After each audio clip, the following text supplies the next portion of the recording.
So good afternoon once again. For those of you who joined us after the lunch break, welcome.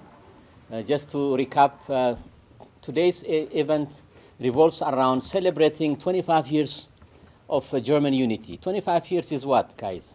It's ein Vierteljahrhundert, one says in Germany. It means a fourth of a century is already gone. So we were talking and discussing about how the same people, two languages, two different systems have come together. And we are very honored.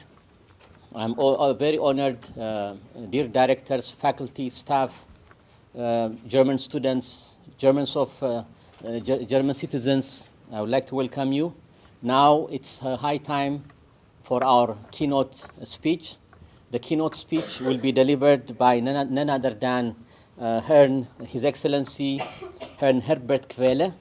He is the Consul General of the Federal Republic of Germany, stationed in Chicago, Illinois, and he is responsible for the 13th Midwestern states, including the great state of Ohio.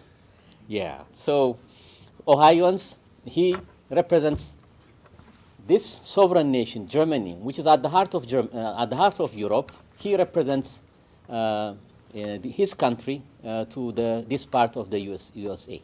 So I would like to share with you a few words about his background, education, and career-wise about His Excellency Herrn Quelle.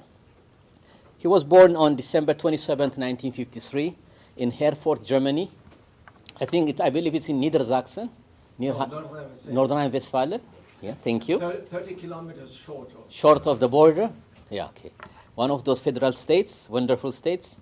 And after achieving his A-level exams, he joined the Bundeswehr, the military service, in 73 to 74. After that, he joined the university, and he studied English language, political science, and what a combination, musicology, music. And I have heard, rumor has it, that he is a very accomplished, shall I share with that?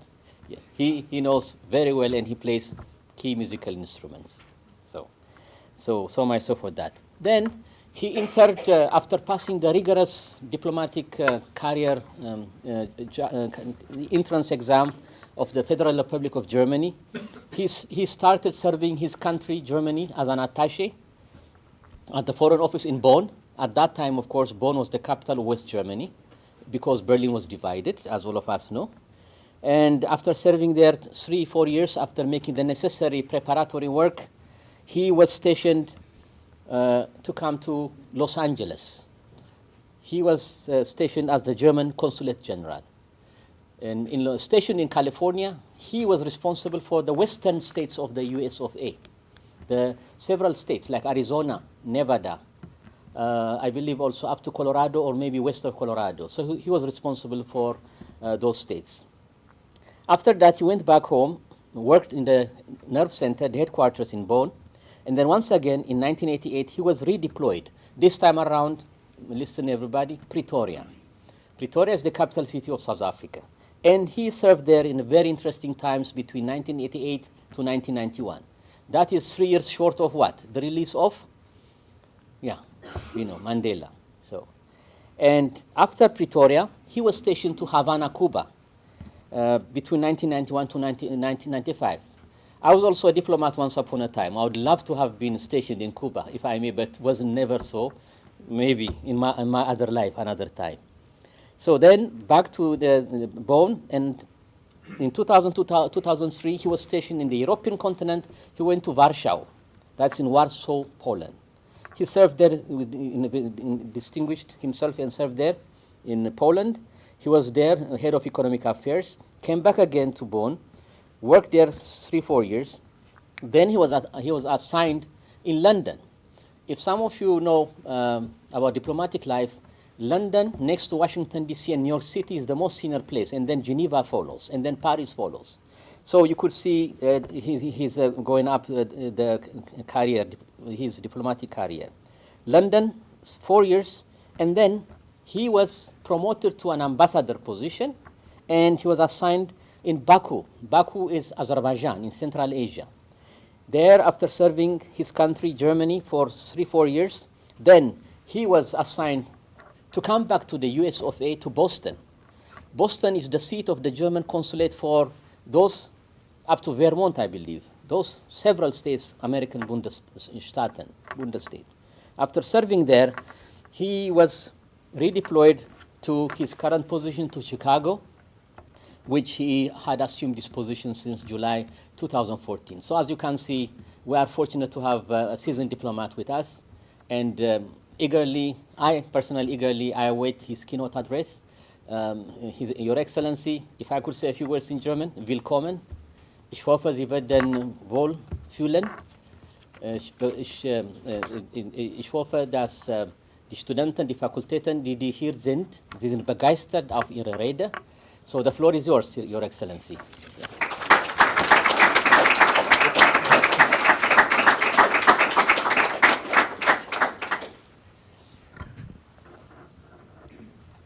Dear faculty, ladies and gentlemen, dear friends, I'm overwhelmed by your hospitality. I feel very much at home in Athens, having been here just one hour. But also with the preparation of this entire visit by you, Brooke, this is really great. And you're so modest, you yourself looking back at a distinguished career in diplomacy, which you, of course, after a brief interlude, chose to change for more academic.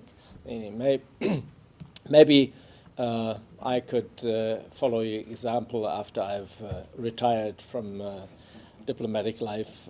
Retirement in Germany, if you're in civil service, is obligatory. There's a cutoff date, and I know exactly my cutoff date. That's the 30th of June, 2019. So I will have to decide in 2 years whether I want to switch again for another posting or whether I prefer the American hospitality of the Midwest, which is 6.5 times the size of my home country, Germany, and well, 70 million people only, 10 million short of the 81 we have in Germany, but it involves a lot of traveling, and especially these days before winter kicks in. Those sitting behind the pillar there, why there are empty seats here. I think I won't be moving across the room, so I know it's unless you are hiding something from me, then it's always good to see what's happening on stage. So I'm very grateful for this opportunity within the framework of your Campus Week campaign to talk about two current subjects. First, the 25th anniversary of reunification of Germany, and connect that with a very hot issue, the current refugee crisis in Europe. Before I do that, I would nevertheless like to point out the posters that are outside. For those of you who want to get a grasp of what happened between the 8th of November, the fall of the wall, 1989, and the 3rd of October, which is the formal legal date of unification in 1990, so 11 months after that event, which produced, I would still say, more dramatic, nicer pictures. I mean, I was you pointed out, in South Africa at the time, and even apartheid television produced those images into living rooms in the southern cone of Africa, and then at the time, as you may recall, there was no internet in the form that we have today.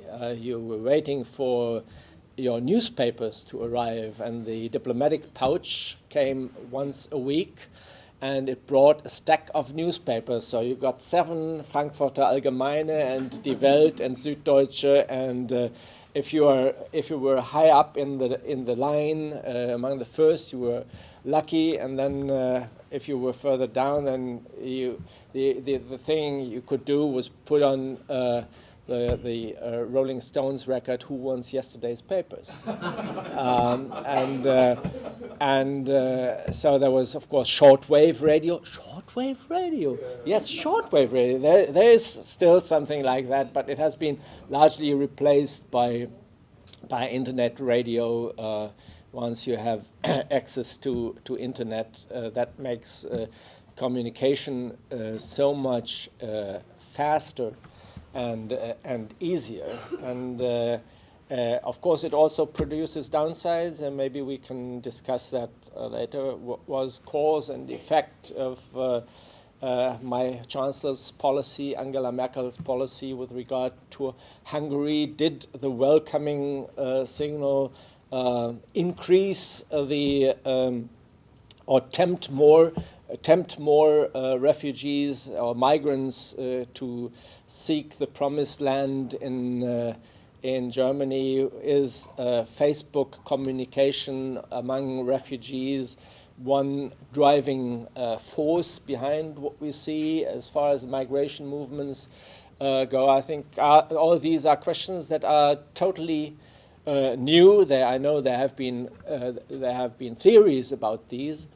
But they are new in practice compared to the time that we are talking about, namely 89, 90, when communication was, of course, still already much faster than it was at the time of the mail carriages going across the country and the telegraph and so forth. But still, compared to today, relatively slower. And what I'm aiming at is the following. You mentioned Ronald Reagan and the famous adage, "Mr. Gorbachev, tear down this wall." I think it was indeed important in 1987 that the West demonstrated firmness with especially the United States, demonstrated firmness with requesting what is laid down in our basic law. It is called basic law until today. We avoided the term constitution because the Federal Republic of Germany, I'm a Wessi, and that became clear from my CV.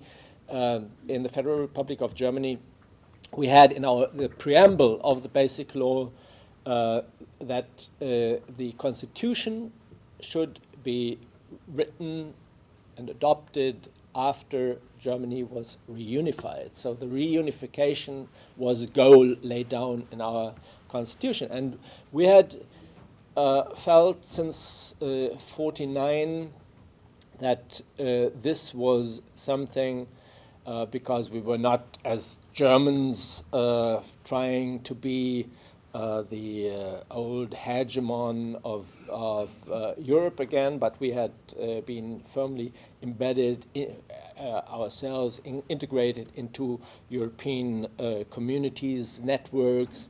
Of course, we thought that this was a goal that was shared by our neighbors, but we found out that actually there were question marks in the immediate neighborhood about this goal, and I come to that in a minute. So Mr. Reagan says, Mr. Gorbachev, tear down this wall. I don't think that Gorbachev actually permitted the wall to be torn down because Reagan said that. I think Gorbachev was one of those clever politicians, like later F.W. de Klerk in South Africa, who saw that the system that he had inherited simply didn't work.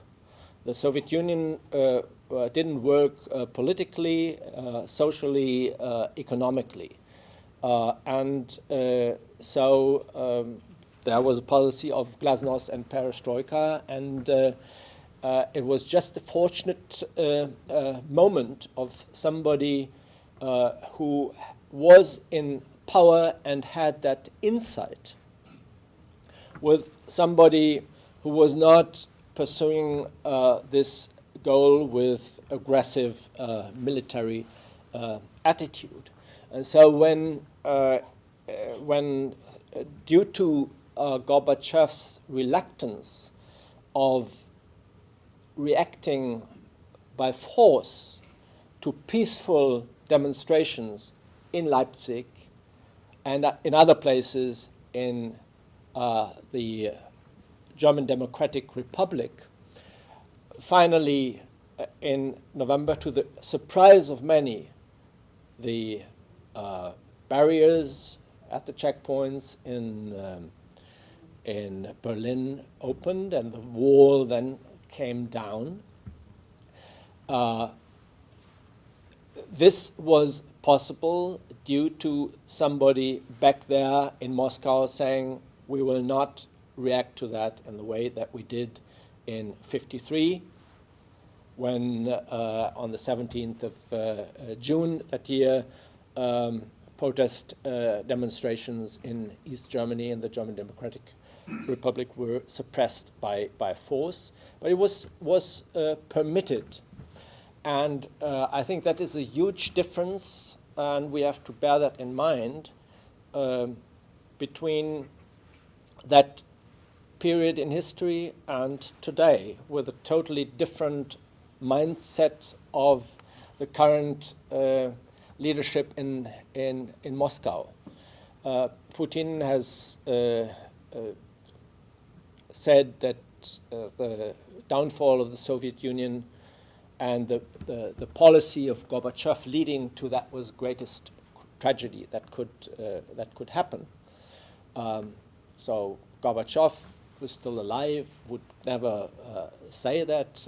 I think he was surprised by something that happened, but he was willing to take the risks and let things happen as it did. So that was a window of opportunity that we grasped, and then when the wall had come down, of course there was a question: what happens now? Because this does not mean that now you are one.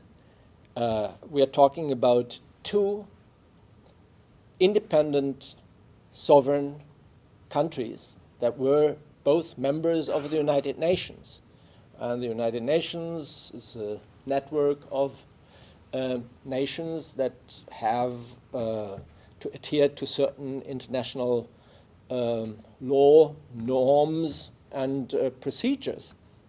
So we then had to enter into a process, and that is described quite nicely here in the posters, how to get to that stage of a unified country. And that involves everything from social security to the law, the laws of the land, the education system, the question to which bloc do you belong? Are you automatically, as an adhering country, member of NATO? Are you automatically a member of the European Communities, what was still the name of the organization at the time? Now it is the European Union, and whatnot. And these were questions that not the German Democratic Republic and the Federal Republic of Germany could decide on by themselves. No. Why not? Because there was still, until that date, the final say of the occupational powers of the Second World War.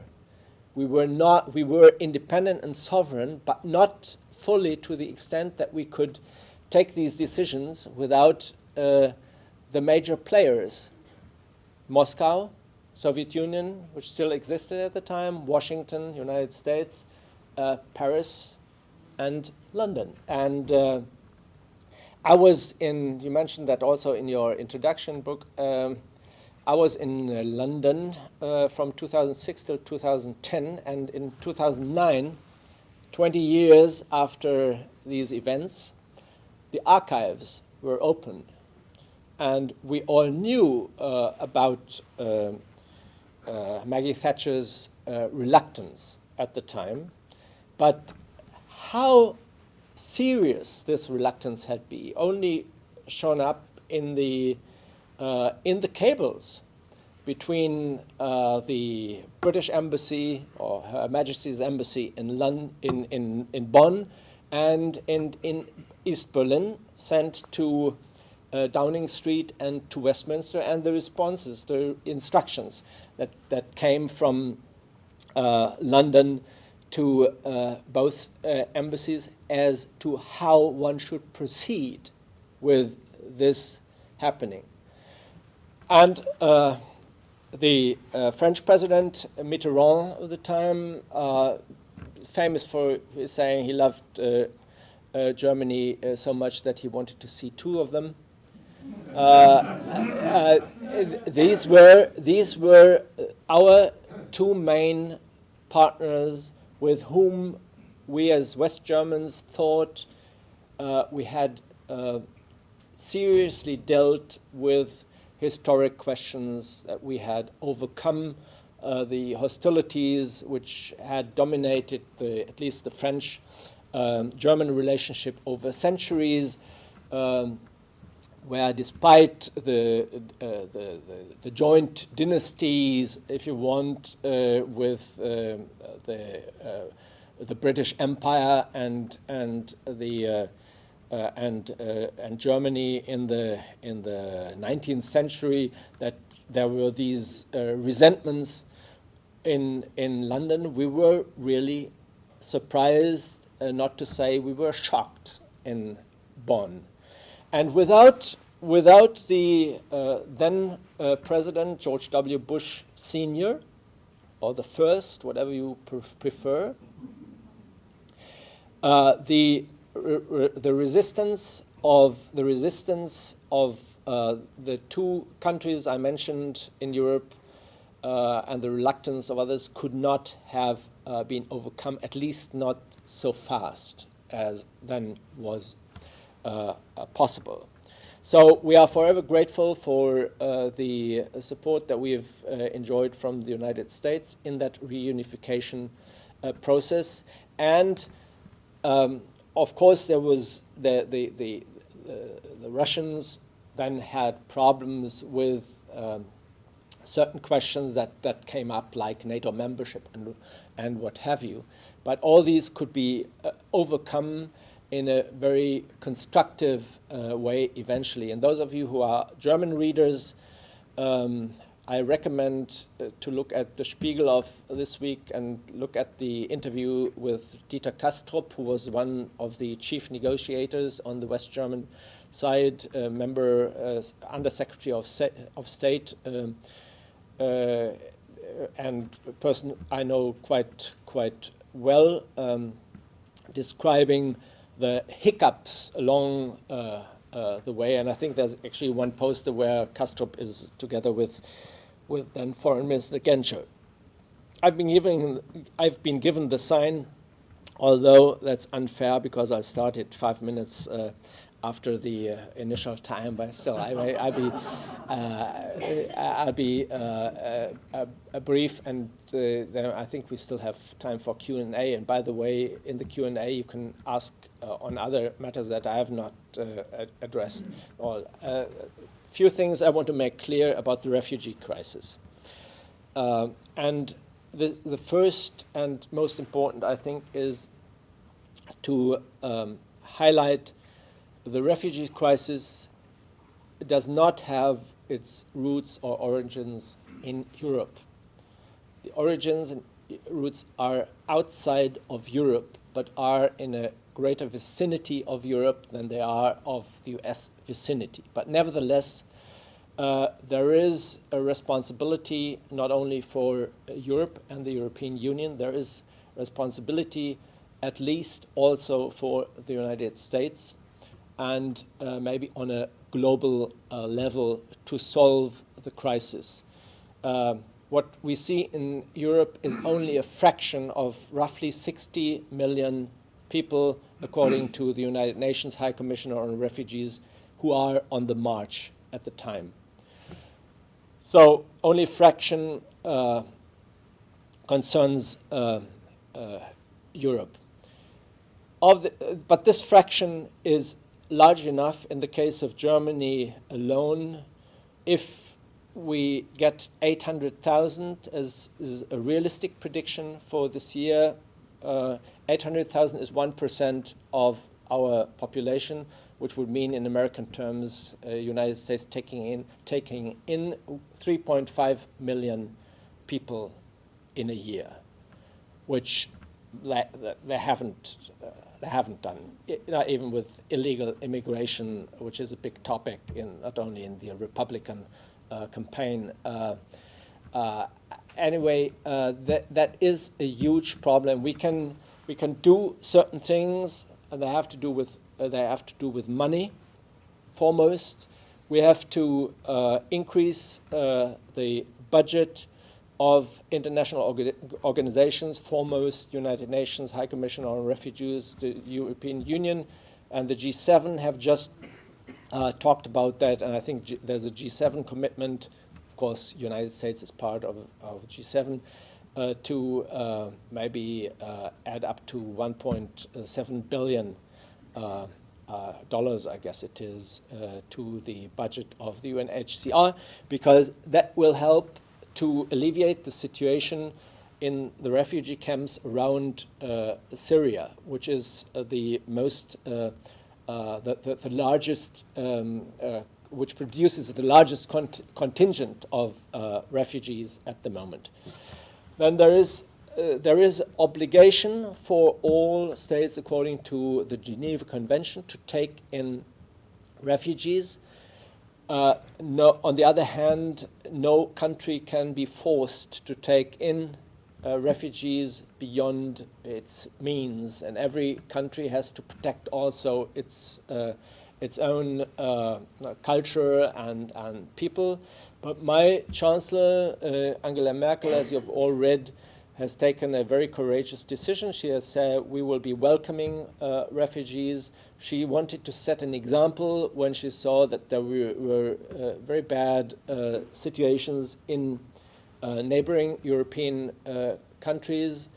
And so coming back to Facebook, this maybe increased the push on Germany. She was certainly aware of that risk. A few weeks, 2 weeks actually later, we had to say, now we have to put a little brake on this, because we got into a situation which was comparable to, I mean, we're a little farther away from Chicago than Milwaukee here, but Soldier Field and the Bears, I think, are something that most of you sports enthusiasts know. So capacity crowd of Soldier Field is 61,500. And that was the number that reached Munich train station in 2 weeks alone. And so if you compare the two scenarios, hundreds of thousands unticketed fans trying to watch a Bears game in Soldier Field, you have as a gatekeeper to then take very difficult decisions in order to prevent the people who are standing in the first lines are not trampled to death. You know, then you have to open your gates, and then you have to close them again when you can.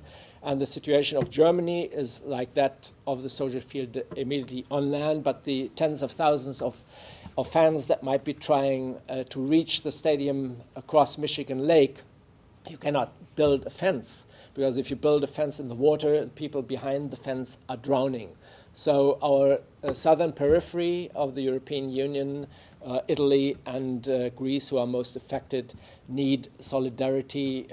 We are trying to build up hotspots, so-called hotspots, where we process refugees and all types of migrants that we encounter, and then send them in a distribution system contingent-wise to other countries. Final sentence, we had, for the first time in the history of the European Union, to take a decision on the head of government level against member states, which was not a violation of the rules. These are established rules that you can vote or take decisions on with qualified majority. But we never wanted to do it. We have the consensus principle.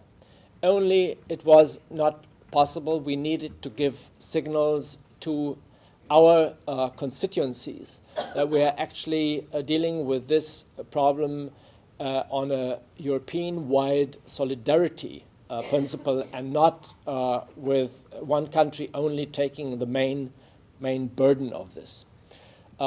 So Hungary, Poland, Czech, and the Slovak republics were overruled, and now eventually the European Commission will have to implement decisions where to put 120,000 plus 40,000 refugees in the next few months.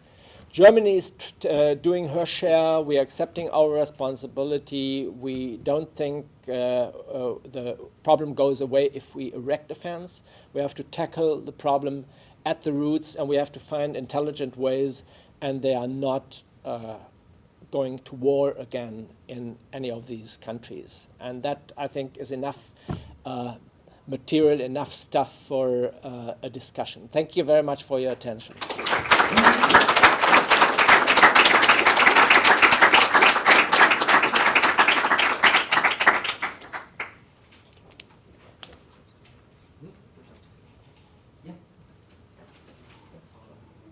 Anyone has a question, we have time for a few.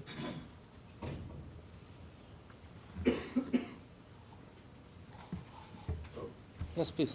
speaking of East-West coming together in unity, is there any detectable difference among people in eastern parts of Germany, the former DDR, and West Germany, toward this immigration crisis, or toward the decision by Putin to launch airstrikes in Syria? I mean, is there any of the old feelings or old histories that the long shadow, or is that totally gone?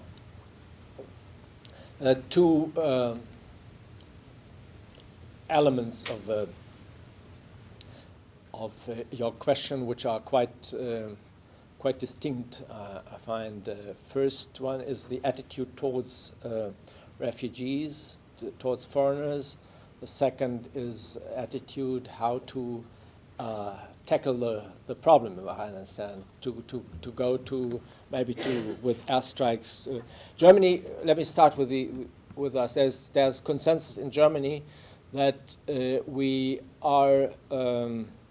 will arm, as we have been doing, continue to arm forces that are fighting ISIL, as you say in this country. We say IS or ISIS, doesn't matter. So we've sent weapons to the Peshmerga and I think some other minor groups, and I think that policy is shared nationwide as a good policy. I don't see any distinction there. There's a big fuss about, and maybe I should say there's a big discussion, major discussion around the question whether certain parts of former East Germany or former German Democratic Republic are more xenophobic than Western parts. I think it is a discussion that doesn't lead us anywhere. We have Pegida in Dresden, which is very strong and is growing again. But we've also seen same forms of opposition to Islam or Muslim immigration in Western cities, in Düsseldorf, Dortmund, where we were surprised that they, at least temporarily, took these forms. And there is, I guess, one moment that one needs to bear in mind. Other than in the eastern parts of Germany, in the Neue Länder, as I prefer to say, in the new Bundesländer, we have had more experience with Turkic migration in the Western, the old Länder, because we invited the Turks to come as guest workers to Germany before unification. And so the Turkish element has had not been existent until 25 years ago. Or the Muslim element had not been in existence in eastern part at all, and so we have had a little more time to adjust to it, to get used to what that means. We have made big mistakes in integration because we have never had, and now we are only beginning to discuss an immigration policy on a national level. We have looked at these people as guest workers who would eventually go, but that hasn't happened. Unfortunately, despite us not being very forthcoming with integration offers, quite a few of the Turkish community have integrated extremely well. And now are great assets. So we point to these excellent examples, thinking that this hopefully will also happen with the new Muslim Arabic element, which is coming into the country. But we will have to make more efforts. And that means foremost to start with German language training right away, even in the refugee camps. And there are so many volunteers already these days who go there on a daily, hourly basis and sit down with refugees and teach them the basics of German. I think we will go along that way, and then whatever there may be of differences in maybe more tendency towards xenophobic escalation anywhere in the country, all that will be leveled out eventually. Yes, please. I'd like to ask you a question about, you're talking about Germany and what Germany's learning through this process, but of course we see other parts of Europe are also struggling with this issue, as you pointed out, in terms of Central and Eastern Europe, but certainly Northern Europe and Southern Europe and many other members of the EU. So my question is, if we look at 2 or 3 crises in Europe overall in the last few years, Ukraine, the Euro crisis, we see efforts to create new types of European institutions to try to help Germany, but help Europe in terms of. So my question for you is, with the refugee crisis, maybe you can speak as a private citizen or maybe as an official, where can you see, how can Europe become more integrated out of this crisis? How can this crisis be an opportunity for EU institutions in European, either as a private citizen or as an official? Yeah. I don't think it's a problem for me to take. It's a speculative answer that I can give at most. So I can give it as just as much as a official also. The EU Commission had early on recipes, including the contingents, and the EU Commission is, as it were, the government of the EU institutions. And the member states and their views come in through other forms, through the Council of Ministers, and there you have the frictions. So the civil servants who are working in the European Commission already represent a European approach to the question. And they are confronted with resistance from independent sovereign member states who face constituencies that are not happy with things that are happening. And as these constituencies are the ones who elect the governments, these constituencies there are differences. There are constituencies who think more as in a European way. Then there are citizens which think in a this country, that country way. And that is something where we can only come to a solution if and that may be a breaking point. Actually, there has been speculation whether this crisis is not more dangerous to the European Union as the euro crisis or the debt crisis of some member states.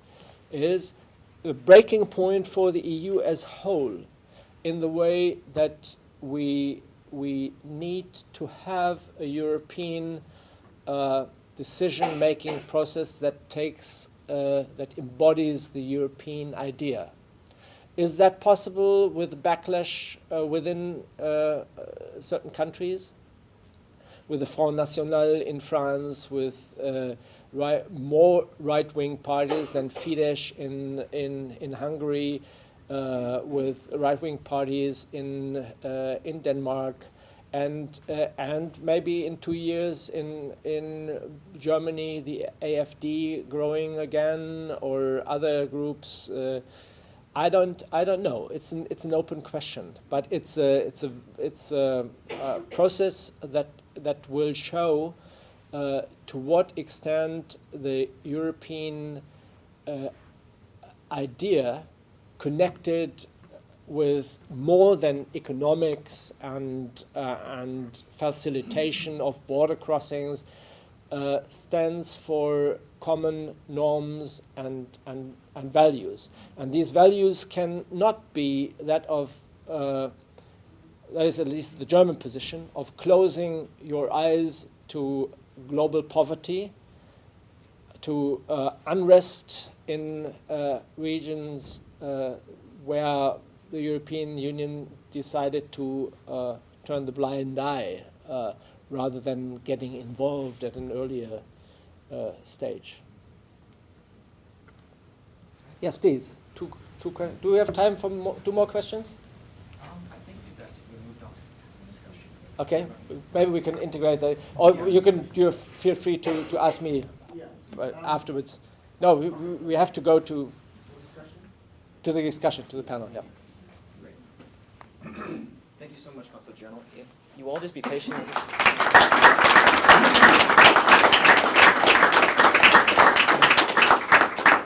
If you all just bear with us for just a moment, we're going to set up for the panel discussion, and then we will resume shortly. So I'd like to invite our panel guest to come up and speak, and we will get everything set up. So just give us a brief moment.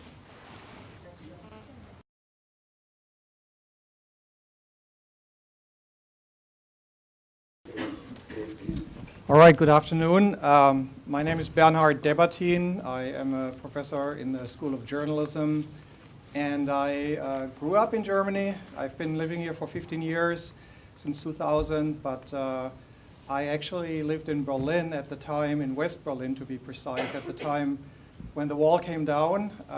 Remember the evening of November 9th, watching TV and seeing an East German bureaucrat nervously and slightly confused, Günter Schabowski, giving a weird little speech at a press conference, sort of stumbling through the words, not quite knowing what he was doing, and basically telling people that as of now, citizens of the Democratic Republic of Germany were free to travel.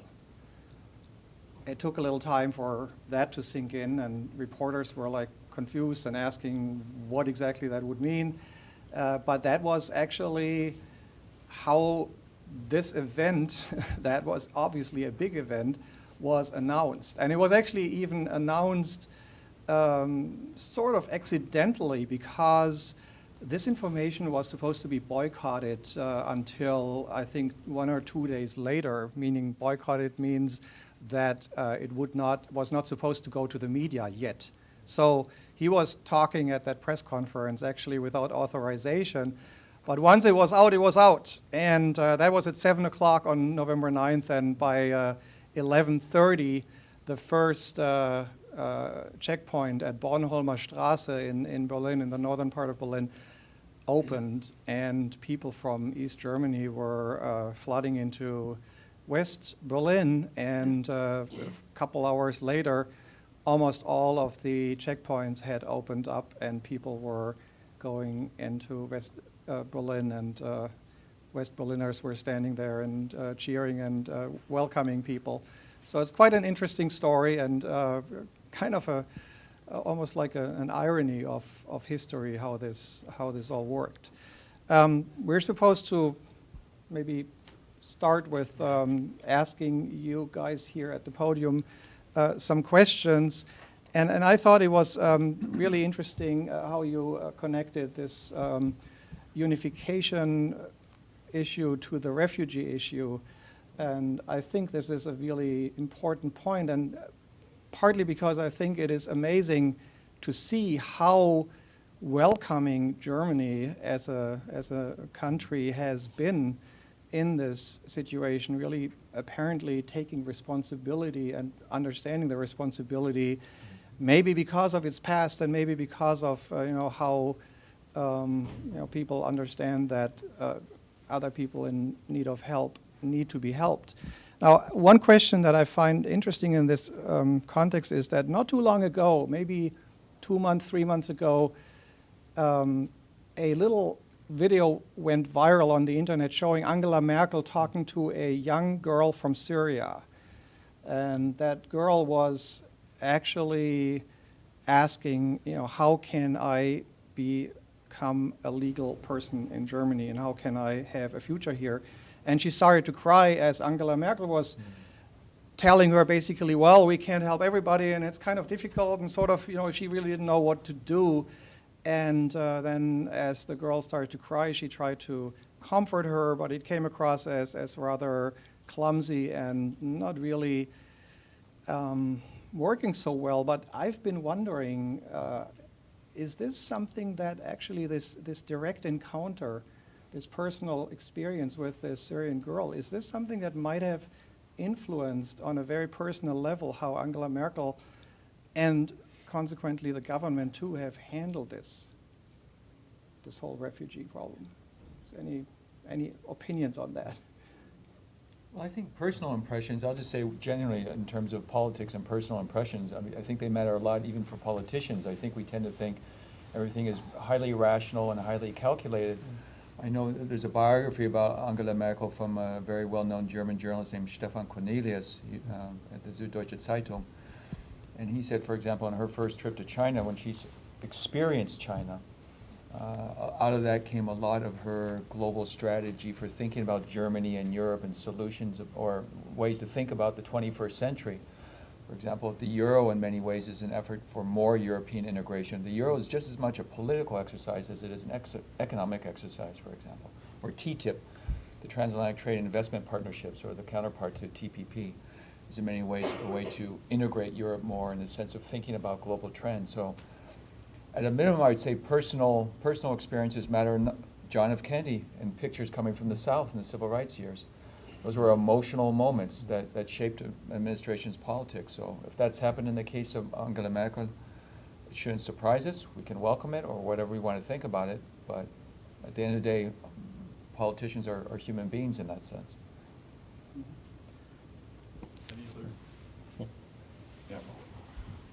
I think first one should say that this has a happy ending, as far as I know, because the Bleiberecht for the girl, the right to stay in Germany for that girl who was in this discussion, very emotional discussion with Chancellor Merkel, is guaranteed, as far as I know.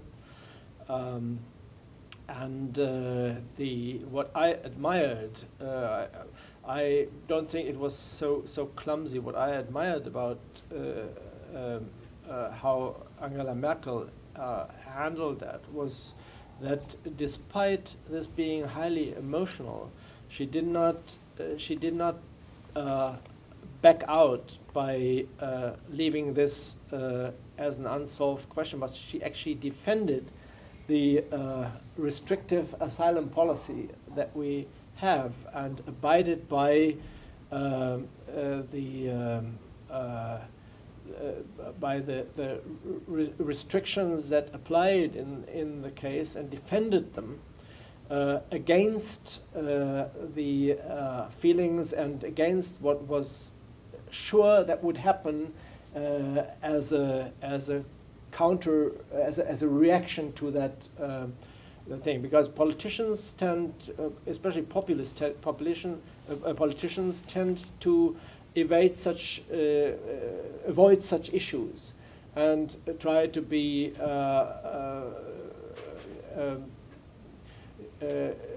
try to offer that there will be a solution, but this is a typical attitude for authoritarian regimes, and it cannot be for a democracy where you have a rule of law, because then the rule of law has to apply to everybody. And to defend such a system in such a highly emotional context is, apart from whether one finds it clumsy or not, is an admirable attitude more than anything else. And I feel easy saying that now, because I think it opens, and which ties in with your other question, with your previous question.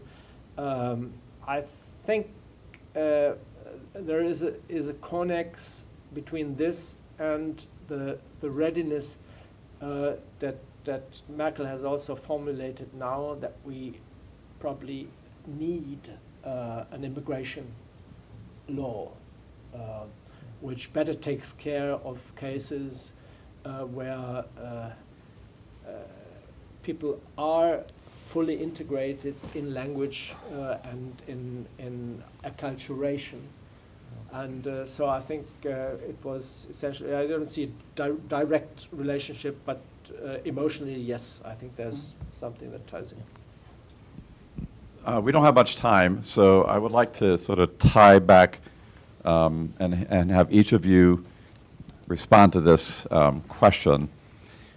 My name is Bob Stewart, by the way. I'm the director of the School of Journalism, and I had the privilege in December of '92 to go to Leipzig for the first time and start developing a program for the School of Journalism and the Communication and Media Studies Institute there. And I had been on television. I had watched the demonstrations, some of the stories coming out about Leipzig, but it wasn't really until I had spent some time there that I started getting a very special feeling about the city of Leipzig and the people of Leipzig. And I remember one story by a University of Leipzig staff person who described going to the demonstrations in '89, alternating going with her husband, because they assumed they would be arrested and they needed to make sure someone could take care of the children. But they had made the decision to do that. So my question really is, maybe as a way to wrap this up and bring it back to our long relationship with Leipzig, what is it, if anything, special about Leipzig as a city that, do you think, led the citizens to make that decision? They weren't the only city, but they were the ones that seemed to grow in the biggest number. So, Renee, you don't remember these days, but I can only refer to what's going on nowadays, because we have the same sort of people going on the street and trying to get their voices heard.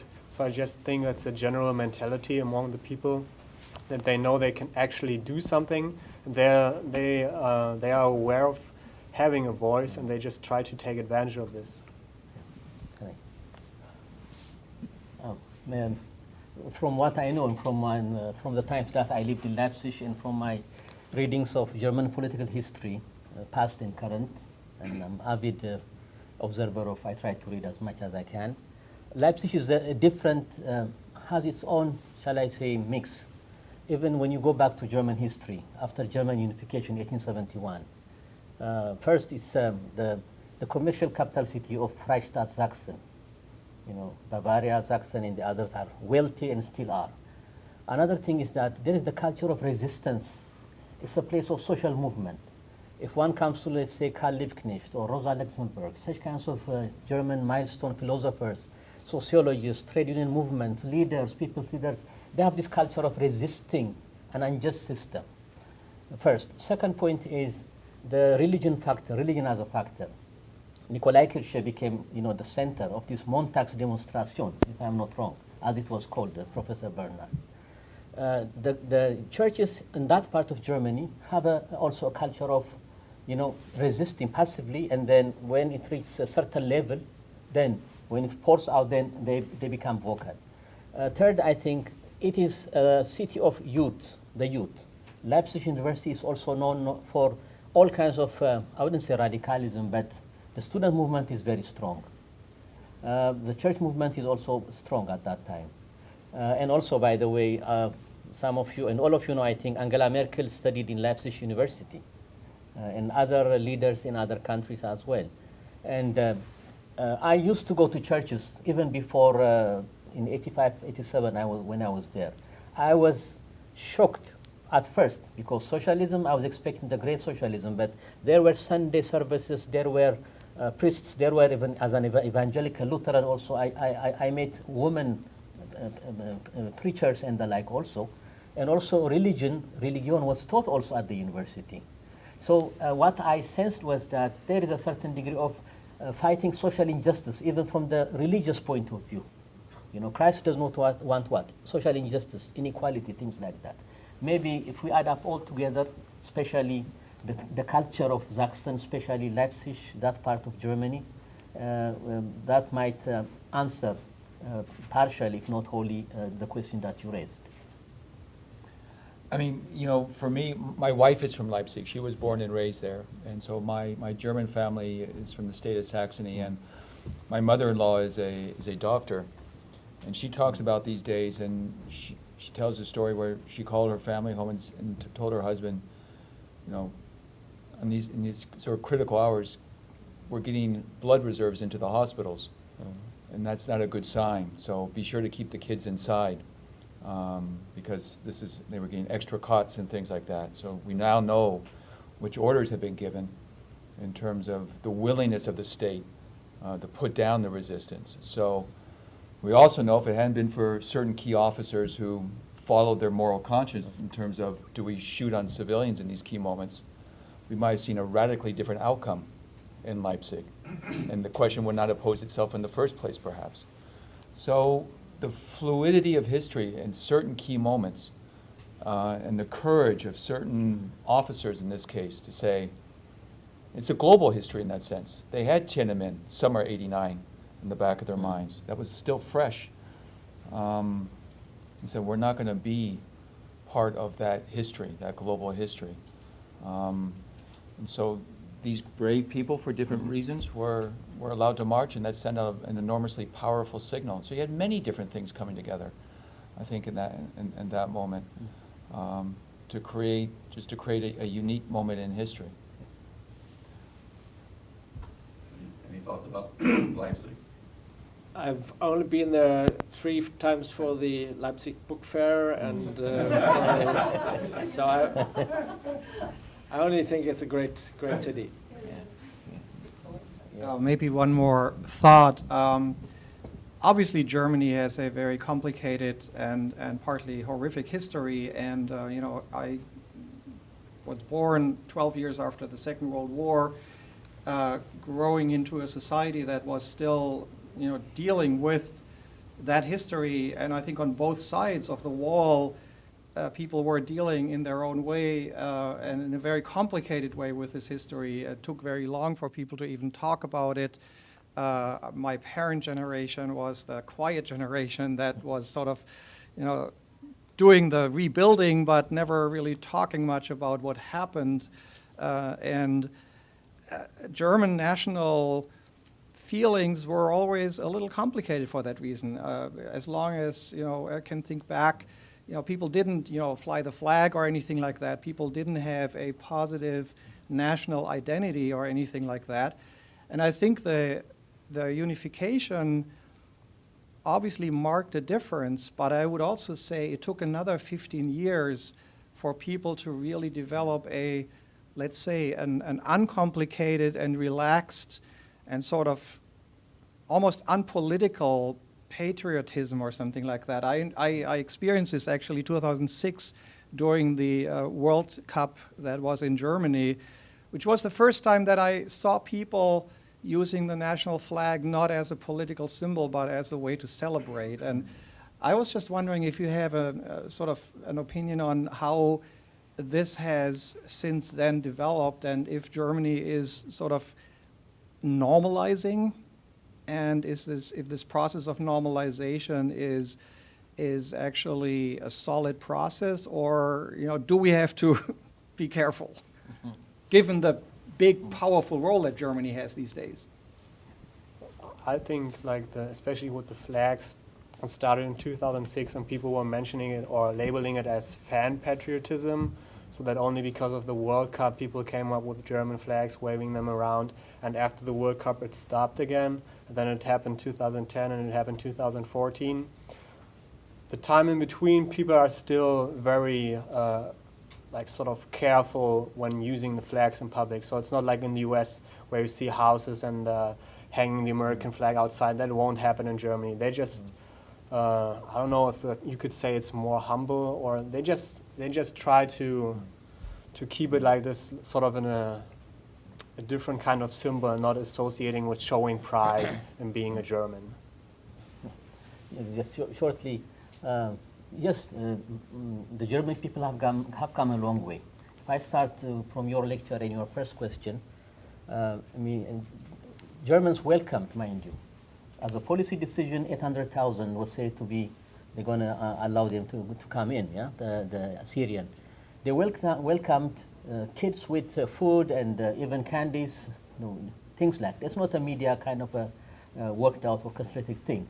That is, I was so happy, because that is unique to Germany. Because Germans express their feelings, what they like and what they don't like. If they don't like you, they will not give you a candy. Don't expect that. I'm not a German, but from my observation, if you could add the gentleman on to my left or to the young man here.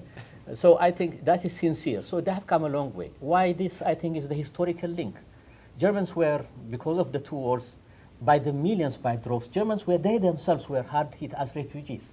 Look at America even. Whenever there was a crisis, Germans were coming here by droves. Ohio, 26% of the Ohio population are of German descent, Your Excellency. And in the Midwest as well. This tells us something. Equally, more Germans live outside Germany than even in comparison within Germany. And then the 53 East German uprising that was you alluded to, Your Excellency. Then the 68, 56 Hungary, 68 Czechoslovakia.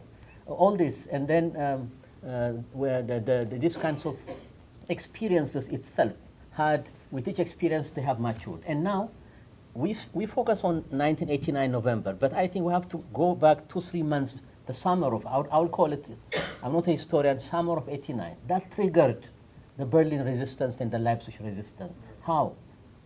Because already East German citizens were going to Hungary as always, or Cheshire, Czechoslovakia, Prague, and Bratislava.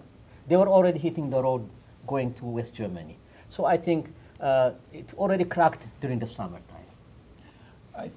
I think that if I look at the last quarter century, I think one of the key themes in German unification has, as a country, been the debate with itself as a Germany thinking about unification, about how it shifts from a country that took security during the Cold War to making security in a unifying Europe. It's a fundamental shift.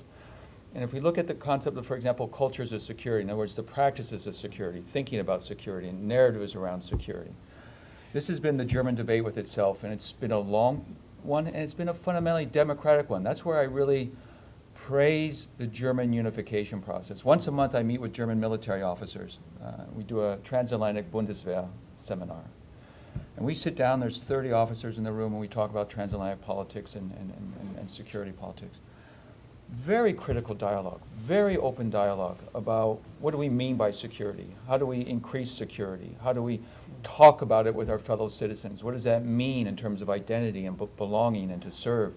Very open discussion. And if we put the German experience into a global context, look at what's happening in Japan in terms of notions of nationalism. Look at Russia and what's happening in terms of nationalism. Look what's happening in China in terms of nationalism. If you look at global politics, I say what we have in Germany is it's a democratic process, which means by definition an imperfect process, but it is a constructive, vital, critical process. And I think what we're seeing emerge from that is a Germany per each crisis facing difficult questions. And we certainly see that in German-American relations. John Kerry being in Berlin, it seems like now every week to talk with his counterpart, or the other way around. And so I think the German conference is, and in a very healthy process, is learning how to be the German. Someone said the word hegemon earlier. I think where you see right. And I think where you see simply a difference in American and German approaches is Americans like to talk about hegemony. Germans run away from that word as fast as possible. It's not about hegemony. I mean, your boss says he is a chief facilitating officer, a CFO. He wrote that in the New York Times. In other words, or a Gestaltungsmacht, which means sort of a power that is trying to bring Europe together and itself together. And I think that's a very healthy type of nationalism. And there's a pride in that. There's a pride in that. And I think that's a very constructive pride. There is a major difference, and I share all the views and the different facets that have been outlined here. I think they're all very valid. The huge difference, you will never hear a German politician, serious politician, standing up and saying, "I want to make this country great again," this is. Well, I have to say it. Or this is the greatest country. Or this is exceptional. No, all this is totally alien to us. We've gone through that phase in our history once, and we've made committed terrible crimes, and so there's just one other element I want to throw in. This year we are celebrating around the world 50 years of diplomatic relations with Israel.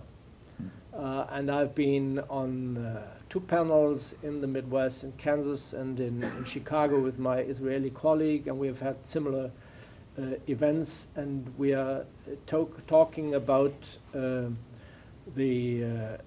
years when the years of restoration in Germany, when Adenauer and Ben-Gurion had the idea of going to that step and establishing relations, but it was both past the time on the Israeli side. Ben-Gurion was gone, out of power, and Adenauer was also no longer there. That the successors to both could actually establish relations, and in the German case, it was his foreign minister, who, Mr. Schröder, who sort of boycotted the process because he saw the relationship with the Arab world in danger, and the economic relations foremost with the Arab world. So the German flag is no longer a symbol of nationality that we need to hide. We can, with greater pride, say that we are Germans, and we like to do that.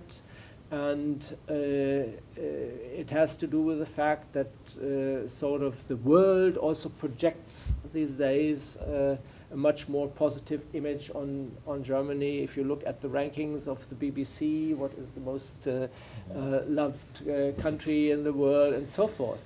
So why not then say, yes, we are proud to be Germans and we can wave the flag, but we don't want to wave it higher as other European states. We're out of time, way out of time, but I want to thank everyone for being here and helping us understand what this day means, or what this celebration means. And I think one of the great things about our students who study abroad and go to Leipzig or other places in Germany or Europe is they learn a lot about their own country when they get some distance from it. And I think as we hear about Germany, it causes us to stop and think about some of our own practices and such.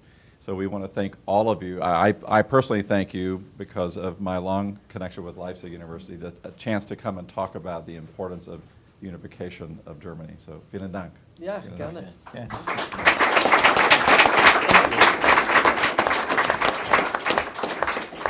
So we'll have a few closing words and then.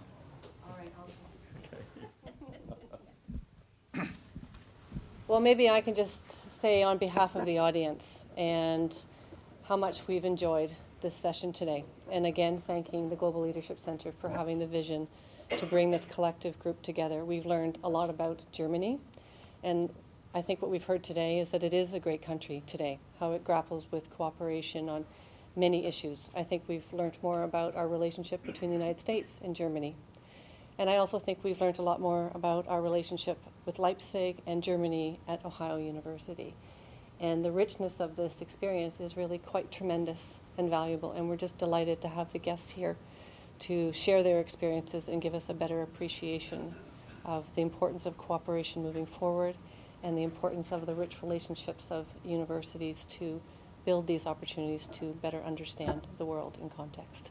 Thank you.